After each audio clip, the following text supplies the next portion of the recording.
आपको ये कहानी बहुत अच्छी लगेगी, खुद भी सुने औरों को भी सुनाए। उपहार में आजादी। शालिनी जी बहुत खुश रहा करती है अपने छोटे से शहर में। बच्चों को पढ़ाने के लिए उन्होंने खूब भागम भाग कर ली। अब उनके तीनों बच्चे खूब अच्छी नौकरियों पर है। उन्होंने सबकी विवाह शादी कर अपनी जिम्मेदारियां भी निपटा ली है। उनके पति का भी रिटायरमेंट हो चुका है। दोनों पति पत्नी जीवन के बाकी दिनों को खूब खुशी खुशी बिता रहे हैं। बच्चों से फोन पर या कभी कभी वीडियो कॉल पर बात हो जाया करती है। और वैसे भी आजकल किसी का हाल चाल जानना हो तो सोशल मीडिया ही काफ़ी है। वह बता देता है प्रत्येक व्यक्ति के बारे में कि कौन कहाँ जा रहा है, किसने कौन से कपड़े पहने, कौन सी पार्टी एंजॉय करी, क्योंकि ज़्यादातर लोग सोशल मीडिया पर अपनी पिक्स अपलोड करते ही हैं। मेलजोल निभाने का भी एक अच्छा माध्यम बन गया है सोशल मीडिया। शालिनी जी बहुत ही समझदार महिला है। वह सोशल मीडिया पर थोड़ी बहुत देर ही एक्टिव रहती, बाकी का अपना समय रचनात्मक गतिविधियों में लगाती। शालिनी जी और उनके पति अब घूमने फिरने में भी काफ़ी समय व्यतीत करते, क्योंकि बच्चों की जिम्मेदारियों और खर्च के चलते उन्होंने सैर सपाटा कम ही किया था। लेकिन अब दोनों पति पत्नी घूम फिर कर अपने मन का समय बिताते रहते हैं। बच्चे कभी कभी मिलने भी आ जाया करते हैं। वह इसमें भी खुश है कि दूर रहो या पास मन मिलने चाहिए। शालिनी जी अपने खाली समय में कुछ भजन भी लिख लिया करती हैं। उनका छोटा बेटा बहुत दिनों से जिद कर रहा था अपने घर पर उनको बुलाने की। वह बहुत दिनों से टाल रही थी। बच्चों की अधिक जिद के चलते आखिरकार उन्होंने प्रोग्राम बनाया कि कुछ दिन बच्चों के पास रहे। उन्होंने अपना सारा सामान पैक किया और निकल पड़ी अपने पति के साथ अपने बेटे के पास रहने के लिए।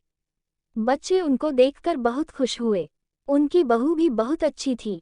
पोते पोतियों का मन खुशी से खिल गए दादी को पास पाकर। लेकिन उन्होंने देखा बड़े शहरों में बड़ी भागम भाग है। सब व्यस्त रहते हैं, अधिक किसी के पास समय ही नहीं होता। और जो समय बचता है वह तो सबका आजकल मोबाइल ही खा गया। आज हर व्यक्ति यही कहता नजर आता है, अरे यार टाइम नहीं है मेरे पास। मोबाइल ने जो हमारा समय खाया उसे तो हम कभी गिनते ही नहीं हैं। उन्होंने सबसे अधिक फर्क महसूस किया कि उनके पोते पोती आरव और धार्मी के चेहरे अत्यधिक बोझ से दबे हुए नजर आते हैं। उनकी बहू माधवी वैसे तो बहुत अच्छी है, लेकिन बच्चों पर बड़ी कसकर पकड़ रखती है। बच्चे सुबह से ही बड़े बड़े बैग लेकर स्कूल के लिए रवाना होते। आजकल स्कूलों में भी तो मल्टी स्टोरी बिल्डिंग है, जहां बच्चे भारी भारी बैग लेकर सीढ़ियां चढ़ते उतरते रहते हैं। एक्स्ट्रा करिकुलम एक्टिविटी के नाम पर बच्चों पर अतिरिक्त प्रेशर डाला जाता है।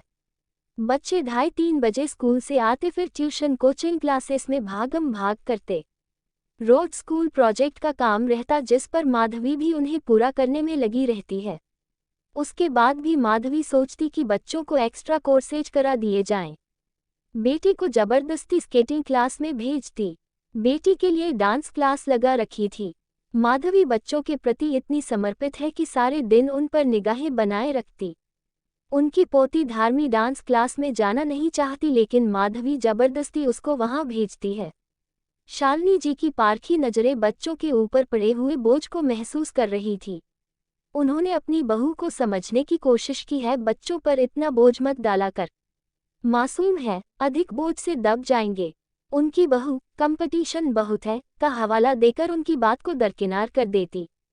एक दिन शालिनी जी बगीचे में पानी लगा रहे थी। बगिया में सुंदर सुंदर फूल उगे हुए हैं। सुंदर फूलों को देखकर बहू उनसे कहती है, मम्मी जी आपके आने से रौनक हो गई। गार्डन में पहले फूल खिलते ही नहीं थे, लेकिन आपकी देखभाल के चलते सर्दियों के मौसम में सुंदर सुंदर फूल आने लगे हैं। शालिनी जी मंद मंद मुस्काती हुए कहती हैं, बेटा पौधे हो या बच्चे दोनों को सींचना पड़ता है। दोनों को सही खाद या परवरिश की जरूरत होती है, और इनको फलने फूलने के लिए अवसर व समय भी देना चाहिए। और फिर समय आने पर इनमें निखार आता है। माधवी को समझ आ गया उनका इशारा, जो धार्मी और आरव की तरफ था। वास्तविकता में सच्चाई भी यही थी कि ज्यादा सख्ती के चलते धार्मी सहम सी गई थी। आरव भी सुस्त सा रहता। आज माधवी को एहसास हुआ कि उसने बच्चों पर लगाम अधिक कस रखी है, जिसके कारण उनका विकास अवरुद्ध हो रहा है। उसने आज पूरी तरह निश्चय किया अपने को बदलने का। आज उसे महसूस हुआ बड़े बूढ़े कितना अनुभव का केंद्र होते हैं। उसने तो कभी सोचा भी नहीं था कि वह अपने बच्चों पर ज्यादती कर रही है। मेरे चैनल को पिलिच पिलिच लाइक और सब्सक्राइब करें।